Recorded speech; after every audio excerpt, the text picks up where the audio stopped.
Get started with our January edition of the Career Speaker Series. I just wanted to welcome everyone this morning. My name is Amy Washam of Northwest Missouri State University in Kansas City. I'm also the co-chair of the Northland Education Business Alliance. And joining me today, we also have Courtney Reyes. She is our business co-chair for the Northland Education Business Alliance and helping us with our Q&A from our attendees this morning. So just to let you know, the Northland Education Business Alliance is a group of individuals that are here to help promote careers and opportunities for young people in the Northland. And we are just providing this series so you have a glimpse into industry experts from different areas, and they'll be here to share their industry insights, as well as we'll be having some continued conversation. At the bottom of your screen, you should see an option to use the Q&A feature. We encourage you to use this space to post any questions that you might have at any point during the session. We'll hopefully be able to get to all of those questions. And when the session ends, you'll be asked to complete a short survey. So please take just a couple minutes to complete the survey so that we can provide better future sessions to you. So this morning, I thought we could just get started by letting our panelists introduce themselves. So I will call on each of them. So Carrie, could you start us off this morning and just tell us a little bit about yourself? Sure. My name is Carrie Hibbler. I'm actually a Park Hill High School graduate. Went through Park Hill schools my entire life. And then I went to Northwest Missouri State University where I graduated. I was a broadcast business major at that time and went into an internship at Channel 9 TV years ago in the promotions department. When I graduated, I actually worked for a small PR firm and did newspaper sales, which is an old has-been, but it was a great opportunity for me to really hone in on my communication skills at that point. And then from there, I went to KSMO TV. It was its own standalone independent TV station where I was the promotion coordinator. And from there, I went from promotion coordinator to director of business promotions. And then from there, I actually we had a kids crew. So we had kids programming and I was in charge of all the programming and I managed all the on-air talent. From there, I went to pharmaceutical sales, did that for a while, traveled the country. And then when I came back and I had children, I wanted to stay closer to home. And I've been at Fox 4 in Kansas City now, WDAF-TV, for 16 years. And I started out just doing promotions and community. And now I'm an executive producer and the director of community affairs. Fantastic. You have quite a broad background and some definite area of expertise that I can't wait to dig into here in a little bit. Next up, we'll have Jan. Will you go ahead and introduce yourself and tell us a little bit about you? Sure. I am Jan Jensen. I own Jan Jensen Artists, which is a business whose mission is to share the stories and the art of a local artist. Kansas City is an amazing city with an art community unlike others of our size. It's just great. And like Carrie, I've gone an interesting path to get here. I was a music major in college and taught instrumental and vocal music for a lot of years in Nebraska and in the Kansas City area. And then after that, I had to quit that job because there were no windows in my room. I mean, music rooms are often in the middle of the building near the stage. And so I needed to see some outside. So after that, I was in the fashion industry for a while, representing a designer in California. Had a lot of fun with that.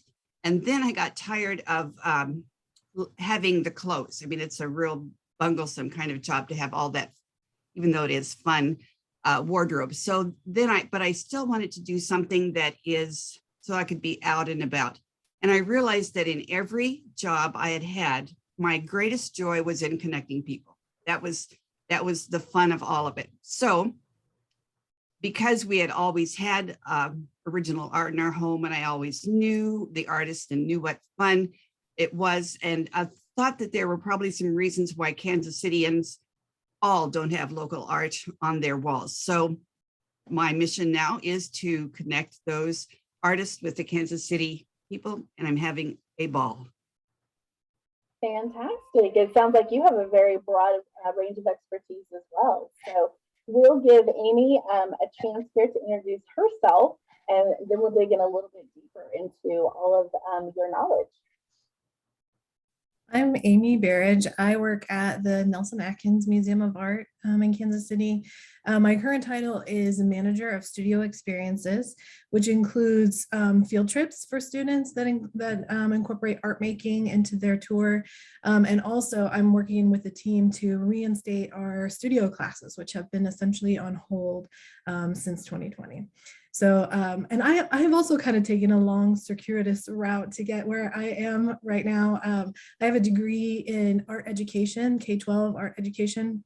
And then I have dual certification in art education and early childhood. So I've had the opportunity to teach in a broad range of settings, including public schools, charter schools. I've worked for STEAM Studio at Gould Evans, and I fell in love with museum education at the Nelson-Atkins, and pretty much it was like, that was it for me. It was over.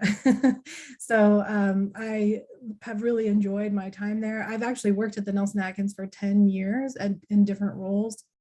So in 2018, I became manager of the school workshop program, and that's kind of evolved into the position that I have now. Some of my past lives, I also interned at Channel 9 way back in the olden days, some graphic design work. I was a graphics technician for a company in the Northland, Caltech. And then I had my own beaded jewelry business for a little while, and I lived in Portland, Oregon, and sold beads at the Portland Art Market. So it's been, it's amazing how much you learn at all the different things that you do. When you throw yourself into it, then you really find the opportunities to learn and grow. So yes, I'm excited to be here with this great panel. Thank you so much. And I think you've all kind of touched on it.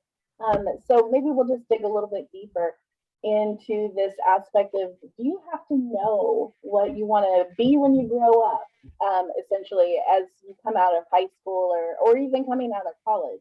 So you all have had some different paths in your career trajectory. Do you want to hit on anything else or provide any advice to young people that are considering a career in this sector?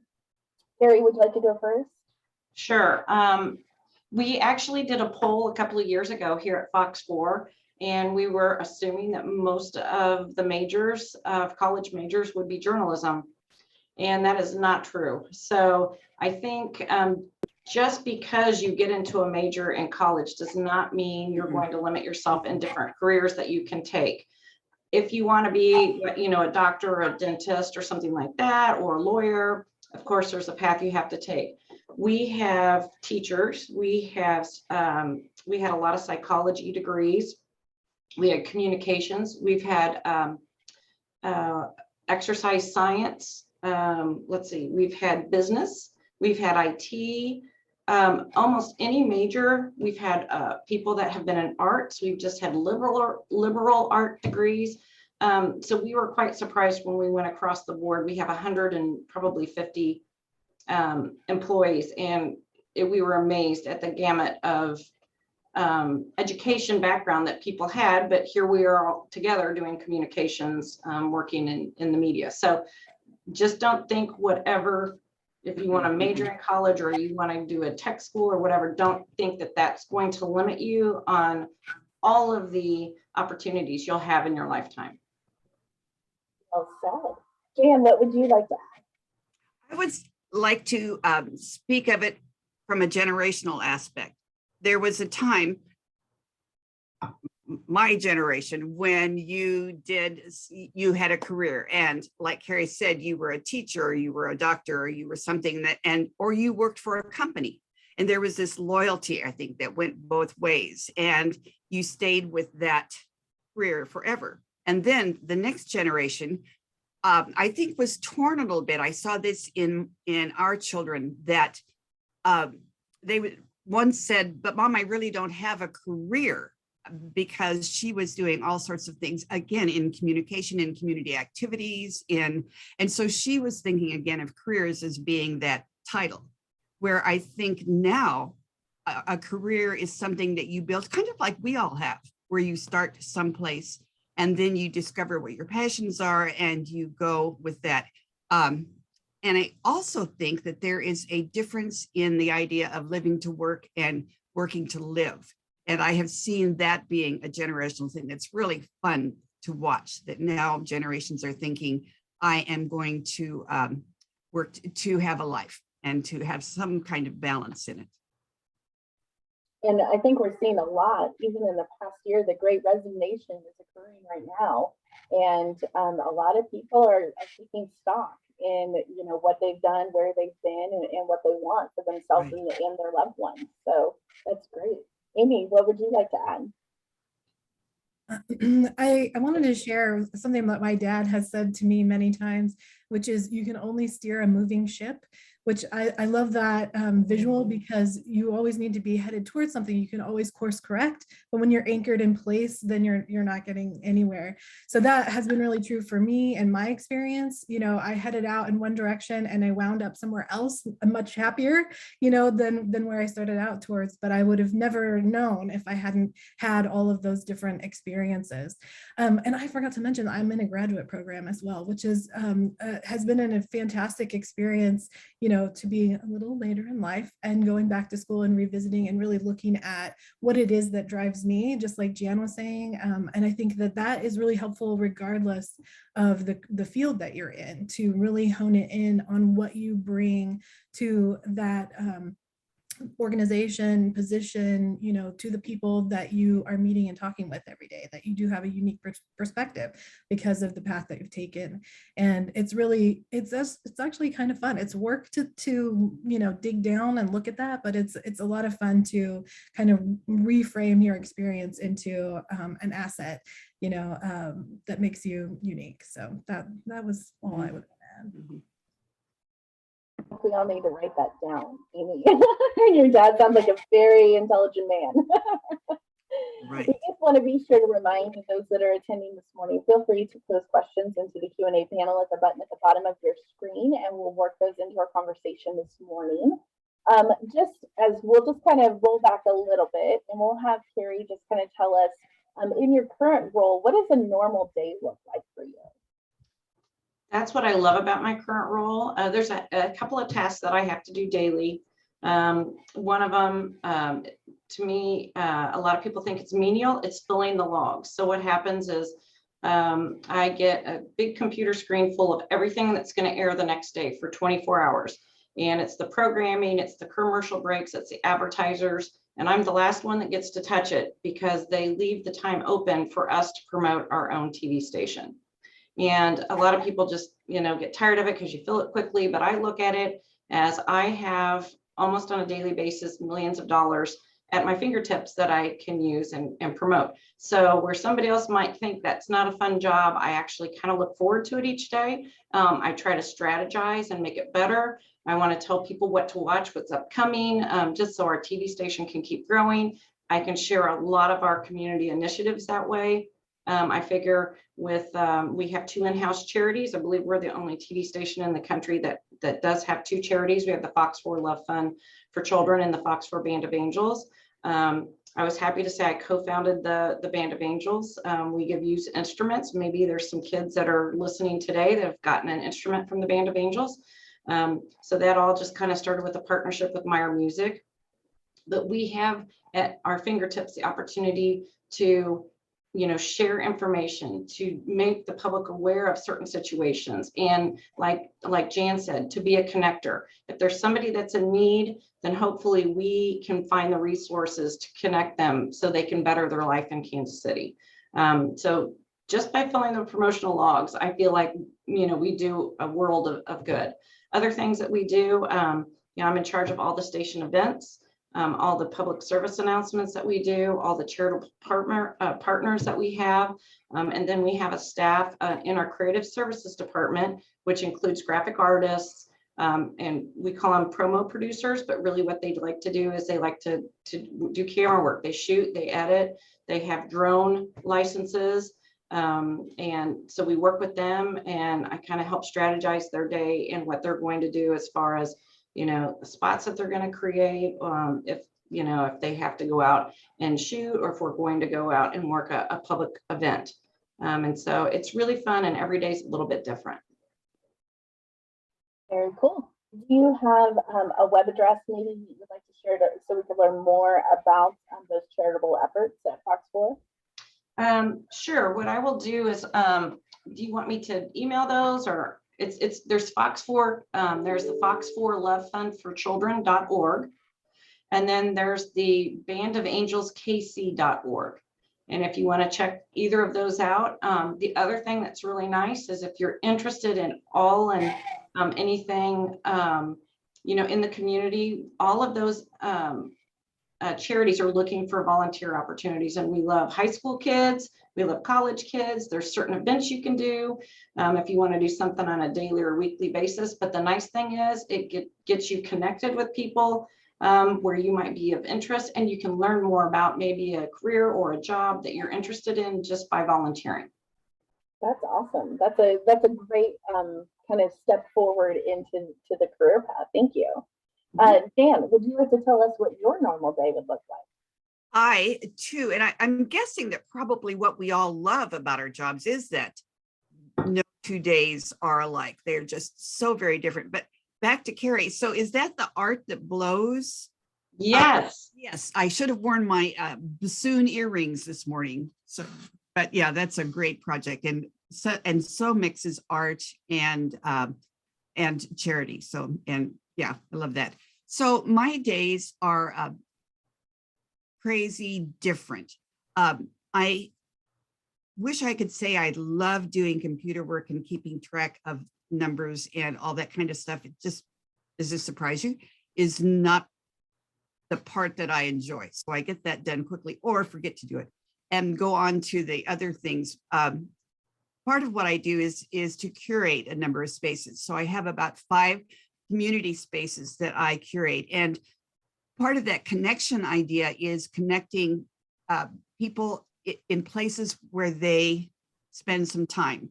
So I have in Overland Park, there is an attorney who built a special little gallery in his office and who hosts events. A mortgage company out in Leawood has a space. So that's fun for me. That's kind of my medium, is that wall, that space that then I get to cover with art. I am making connections with people to set up events. I'm so excited that we are going to be, look at me being positive, we are going to move past COVID thing sometime, because as I'm sure Amy knows, the way to connect the heart of people to art is to see it, and to see it up close, and to make a connection with that piece, or even better with the artist who is standing there beside it doing a little artist talk. So I am constantly arranging those sorts of things. I'm also doing some fun interviews, because when we couldn't have those events, I just did little interviews with artists on my Facebook page, and that has been really fun. And what I find myself starting the interviews with, where were you as a 6th grader? So it's interesting, because to students who are watching this, some of them knew as 6th graders that they loved art. Did their parents love the idea of them being an artist for their livelihood? Yeah, not always so much. So they kind of went to plan B, and then at a later time in their life came back to art. So I think one of the things that I would tell kids is, whatever your passion is, if you're an artist, if you're a musician, whatever it is, just keep doing it. And then, while it might not be your main career or your job as such, you can always come back to it later and have a great time with it. That is definitely great advice. Amy, what does your normal day look like in Nelson-Atkins? Just like Carrie and Jan, it's different every day. I have a lot of meetings. I work in a really collaborative department, which is really fantastic. So that means I get to have a finger in a lot of different programs and initiatives that are going on. But the central focus, the field trip that I mentioned, involves a lot of management and coordination. So we have to, I have staff that helps me coordinate with the teachers who are requesting those. And then I also make sure that I have staff that are prepared and ready to lead those. That's all happening virtually right now. So there's a lot of troubleshooting that goes along with that. I help the staff that come into the museum get set up on their computer system, and we use document cameras to help them be able to share their art process demonstration with the students. We also are providing free art kits. So I have a volunteer who comes in and puts those together. So I'm going to go in later to meet her to make sure that she has everything she needs to get those put together. So I really enjoy the variety too of the work and the connection with a variety of different people. One thing that's been a little bit challenging as I've changed roles through my career is that I love teaching and I really love working with students. And as you get promoted, sometimes that changes, I'm a little bit more removed from that process. But for me, I've found ways to make the time to go and observe classes, greet groups, different things like that. It's hard to do on Zoom, but even dipping into a Zoom group and seeing that those interactions happening is feeding to my soul. Because just like Jan, I believe that art is important. It's integral into learning and understanding and having a deep connection with the world around you. I really truly believe in integrated arts opportunities. So it's really exciting to be able to work on those initiatives too and see some of those connections taking place. Wonderful. Sounds like maybe you would be willing to be a guest speaker sometime in a school. I just might. Always love the opportunity to get connected with the students, and I'm sure to feed their passion is very fulfilling along the way. So we kind of touched on it briefly. Each of you have mentioned maybe your educational background along with your career background. If we do have students that are looking at your specific career you have now, what would you recommend that educational path to look like? And maybe would it require a degree beyond high school diploma? What would that look like? And kind of how to get into that sector. So Carrie, if you'd like to start us out. My suggestion would be, if you're interested in journalism, that's great. But I think especially now in school, do everything you can. And even if you don't like writing or you don't like language arts or you don't want to take, like a reading class, I would just do as much as you can communication wise, because no matter what career you are, I mean, even Jan said it, you don't like the computer, but everybody has to do emails. Everybody's texting. Right. If you're not doing that, you're having to talk. So if you have a good background, and you can communicate well, precisely with good grammar, honestly, you can do about anything you want. But I would say if you're interested in this field, I would probably do an overall communications degree. And the reason I would do that maybe versus journalism is when I started here 16 years ago, we were a TV station. We got a website, the first one while I was working here. And now we have a department that's almost rivals our on-air size department. It has 16 people that's just digital. So it's all about, the website and, everything we do digital on Instagram, and, we're on all the different social media channels, and we look at how we're going to advertise that way. And our sales department has also had to morph into just not selling on air spots, but we have all the digital platforms that you can sell, and newsletters and, e-blasts and you name it. So it's always changing, and I expect it to continue to change. So if you just kind of have a basis in all communications area. The other reason is that can also kind of trigger maybe an area that you like. I always thought I wanted to work in an advertising agency. When I did that PR firm advertising agency, it was fun, but I realized that I really liked the PR aspect of it much more than, the advertising aspect. And so just from that, it kind of changed my trajectory in my career. So I'm actually the spokesperson for the station.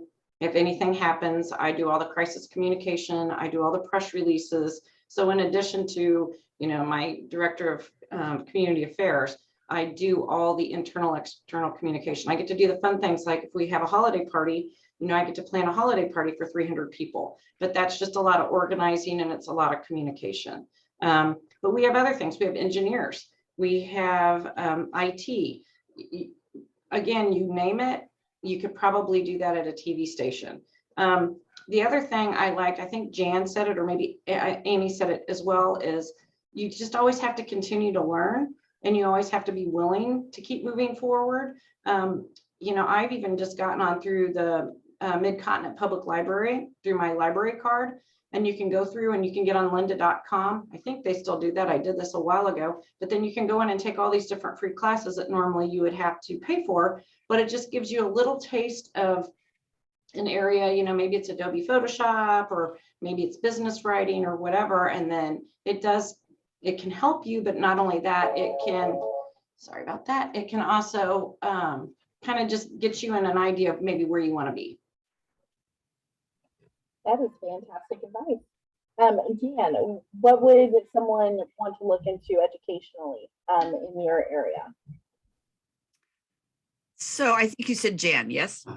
I think it's my turn. So I agree so much with Carrie in that communication is really important, but hands down, that's just a flat statement. In addition to that, I find that a number of careers don't give you enough business training.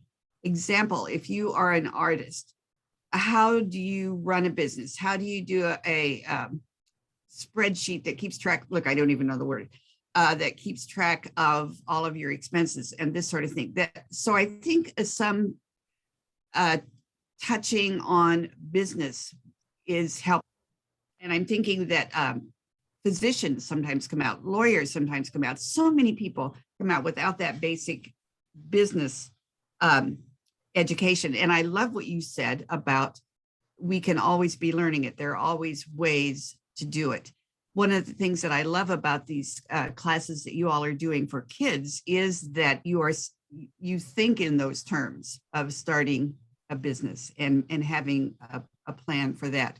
So as far as education, I was thinking last night about careers in art, and Amy could speak to this too. So can you see this? This is a list. No, never mind. That was my granddaughter.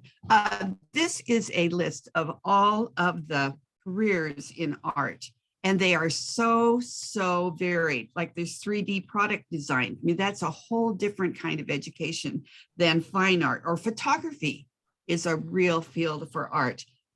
Spatial design, this idea of architect lens. My son-in-law was a sculpture major in college and is now a landscape designer. So you just never know where all of those are going to take you. So just keep exploring and find your passion. Great advice. Amy, what would you like to add to the conversation regarding some educational background to get into your sector? Well, Jan is absolutely right that like art is a broad field, and really museums are a really broad field as well. There are so many different roles that you can have in a museum. I honestly had no idea most of them existed when I was in high school or even college. So in museum, there are programs in museum studies. It's becoming more prevalent. It's relatively new. It was a lot harder to find, 10, 15 years ago. Now there are more of those programs out there. But a lot of the people that I work with have a variety of backgrounds. I work in the school programs and partnerships department. And so several of us have education backgrounds, but some have art history degrees and backgrounds, and some have museum studies and different things. So again, I will echo what both Carrie and Jan said about taking the opportunities that you can find. But I wanted to throw out one other caveat because I work at the Nelson-Atkins and I have been a hiring manager, and we see a lot of people who really want to work at the museum a lot, possibly because of the name of the museum and things like that. And it is a fantastic place to work. But I would just say that when you are looking at a position, make sure that it's something that you can throw your full self into, that it's not just, something that you're doing to add to your resume that you really have no interest in. Because in order to really learn from that position and grow and have people see the value that you bring, you need to be able to fully invest yourself in what you're doing. And yeah, you're going to take jobs that you don't like and you can move. I mean, I'm not saying you have to stay at a job you don't like forever, but I'm just saying that I think that it's a good best practice to just really fully invest yourself in whatever position it is, even if you feel like it's a low on the totem pole or it's like a very entry level position. You can learn and you can grow and you can meet people, and that's the real beauty of being somewhere that you're interested in being. So that's all.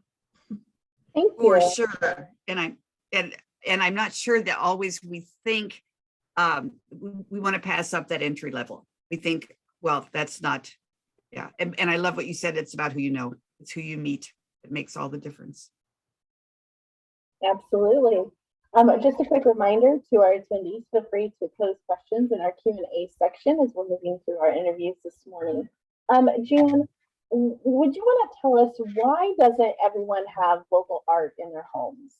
Oh, that was part of the reason that I started this business, because I did, oh, Amy, I'm embarrassed to tell you this. So I knew that I wanted to do something with art. So I got a name and did all the business stuff. And then I said, okay, now what do I do? But why I think that people don't have fine art on their home, fine local art is, it's just not on their radar. There are some people who don't even think of it. It's easy to go to Kirkland's or NFM and get some art and not to put that down because somebody has licensed that piece and it is their income, and that's fine.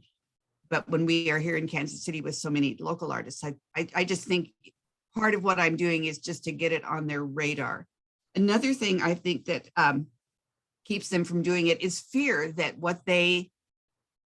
they don't know enough to choose something. And I think, again, that it comes with an education thing. But I also think that we know that different minds see and are attracted to different shapes and colors. I mean, of the three of us would choose, or four of us, five with Courtney, would all choose something entirely different because that's what our brain responds to. It's not because one is better than the other. So I think just getting past that fear that you don't know enough about it, because as you're out and about looking at it, you will find it. And the third thing I think is cost. People think that in order to have fine art in their homes or local art that is original, that it's going to cost a lot of money. And yes, you can buy pieces that are extremely expensive, but you can also start just with little pieces that you can tuck into a corner of your home and make it special. And the fun, I think the fun of when somebody says, oh, I love that piece, to be able to say, oh, that's by local artist, da-da-da-da-da-da, and I met her or I met him at, it's just that connection. And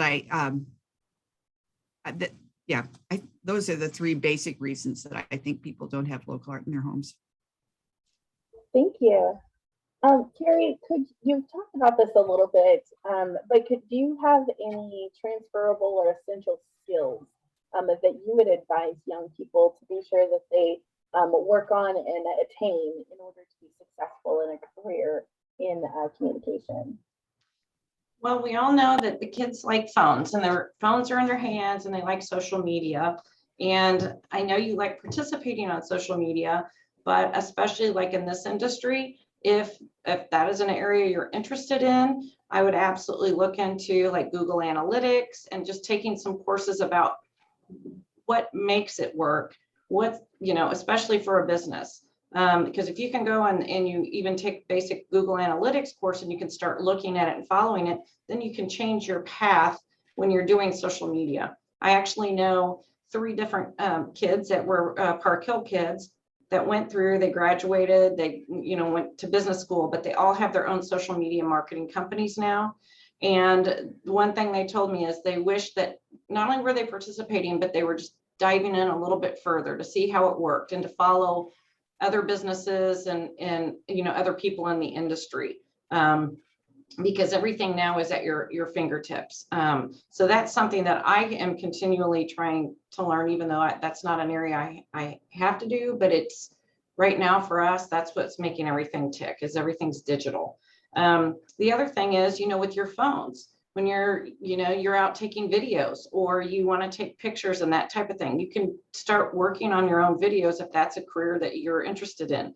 We have VJs, which are, video journalists. So not only are they in front of the camera, but they actually set up the camera, they mic themselves, and they shoot and do their own stories. So it's not a photographer going with them and you're just a reporter, you're doing everything. Then they go back, they get in the car, they sit on a Mac or a PC and they edit, and then they send back a final package. So it's literally that person doing everything. And again, so their day is a little bit different. So if that's an area you like, just keep dabbling in it and look up for free courses that you can take online, or, just kind of check some stuff out. I would always suggest to anybody, I know you're a little young, but to start on a LinkedIn, create a LinkedIn profile, even say you're a high school student, what your interests are. And then you can go and you can find all sorts of organizations, groups. You can find local professionals and say, hey, this is an area I'm interested. I'd just like to link in. And that's just a great opportunity to kind of open your eyes up to what opportunities are out there for you in the future. Good idea. Very good. And I have wanted to learn personally a little bit more on the Google Analytics and other social media and what makes them tick and what the algorithms that are used. And there's some really great podcasts that are out there that can at least kind of introduce you to some of the concepts there, and then you can kind of dig in a little bit deeper and actually do something with it. You need to send those to me later so I can look them up. Yeah, all of us. They're very introductory, but sure, I'd be happy to share. Jan, what do you think would be some essential or transferable skills that would help students in the field of art?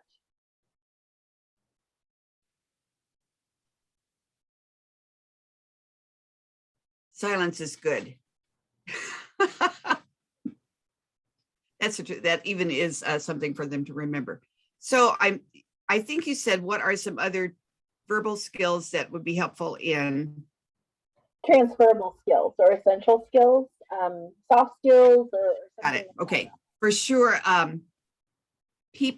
The people skills are so important. Being able to communicate, being able to this sounds silly, being able to talk about emotional kinds of things are really important when you're dealing with art. Being able to be comfortable walking into a room and looking at the room, not panicking, but just take a minute and look at what's happening and be willing to go up and what is it, the closed circle, open circle kind of thing, being able to function in that sort of setting. I think it's important to be able to understand that the other person really doesn't want to listen to you talk. The other person really wants to talk about themselves, and to find a way that you can maybe open up for a question about art and let them share their experiences. It's amazing when I say, and Amy, I'm sure you run into this too, that I am in the art field, to how many people say, oh, my grandmother was an amazing artist and she did all of these works, or my dad did all of these works and never shared them with anybody else. So that ability to be able to open up a conversation so that people can listen, or that you can listen and learn more, and then figure out if you want to go further with that conversation or not. And Amy, just as our last question, do you have any essential skills, transferable skills you think that students should build to be successful in careers? I would have to agree with both Carrie and Jan that and soft skills really are important, which are those people skills, those interpersonal skills. Especially as you move up in your career, you are more likely to be managing and working with a wide range of people. And it was really important to be able to, like Jan said, listen and find common ground with both people that are supervising you and people that you might be supervising. So that can be a bit of a challenge at different times. So I think that that is something really good to practice, to building those relationships, and also communication skills in general. Writing, I do more writing than you might think. I write copy for our website. I have to write quarterly reports that show what my specific program area has done and contributed to the museum as a whole for different periods of time. So, I'm sorry if you don't like to write essays, but it's good practice. So find your voice and find a way that you can do it that you can get excited about it. That's my advice. And do those grammar things, those correct grammar things. There's so much help now. I know it. I know. There's no reason for us to, yeah. But I have one last thing I think I want to add, and I think it works for the arts, and I know it works here because we brainstorm all the time. I think I have like the best idea and it gets shot down. Don't take things personally. They're all ideas, and you can, if that idea is still something, even if it gets shot down that you're working on, you can always take it and do something else with it, bring it up later, or do your own thing. But just don't take things personally, because if you do, sometimes people just start to shut down and then they're done. Don't. It's a growth opportunity. If somebody doesn't like something that you're doing, it doesn't matter. You might not like what they're doing, but you have to be respectful of everybody's opinions, and then just keep moving on, but stay positive and don't give up. And go into any conversation or discussion or meeting with the idea that your mind might be changed. Mm-hmm. I mean, just go with that kind of mindset. I think this, but I might learn something new. Every opportunity can be a learning opportunity. That is absolutely correct. Thank you so much to everyone for joining us today for our session. We do hope you stay logged on for just another minute after the session has concluded in order to complete our survey. It'll pop up on your screen. This will help us to ensure that we're bringing helpful and relevant content to you. To find out more information on educational programs or career opportunities related to the industry discussed today, please feel free to visit us at www.nebaworkskc.org, and be sure to register for our future Career Speaker Series events. And we hope you have a wonderful rest of your day. Thank you, everyone. Thank you. Bye.